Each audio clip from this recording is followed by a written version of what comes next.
तसंही आपल्या पूजा सामुग्रीमध्ये अनेक प्रकारच्या पूजा केल्या जातात, पण ईश्वराला जी पूजा प्रिय आहेत ना ती आजी आपल्याकडून जर गेली ना तो निश्चित प्रसन्न होतो. आणि त्याला सगळ्यात मोठी पूजा आवडते ना ती आहे भोळी पूजा. तो सगळ्यात जास्त प्रसन्न कोणाला होतो माहिती आहे का? विद्वानाला नाही होतो प्रसन्न, हे डोक्यातून काढून टाकायचं लगेच की बाबा आम्हाला जमल का, तो आमचा स्वीकार करील का.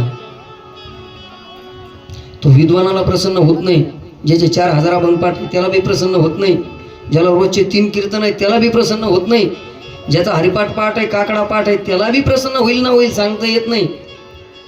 पण तुम्ही जर भोळे असाल आणि तुमच्या मनामध्ये जर समर्पक भाव जर असेल ना, देवा जसं असेल तसं तू मान्य कर, वेडे वाकुडे गाईन परी मी तुझाची म्हणवीन, असं जर तुमच्या मनात आलं ना महाराज, म्हणून तो आत्तापर्यंत सगळ्यात जास्त भोळ्या लोकांना प्राप्त झाला.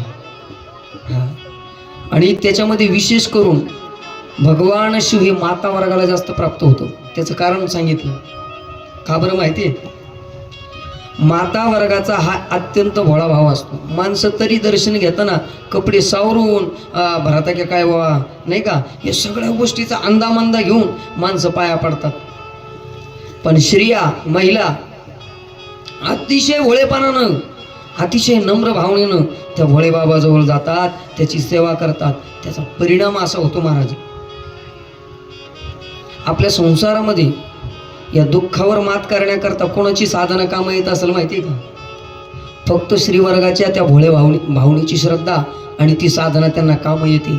म्हणून ती श्री एवढा संसाराचा गाडा असताना सुद्धा महाराज आनंदी राहते.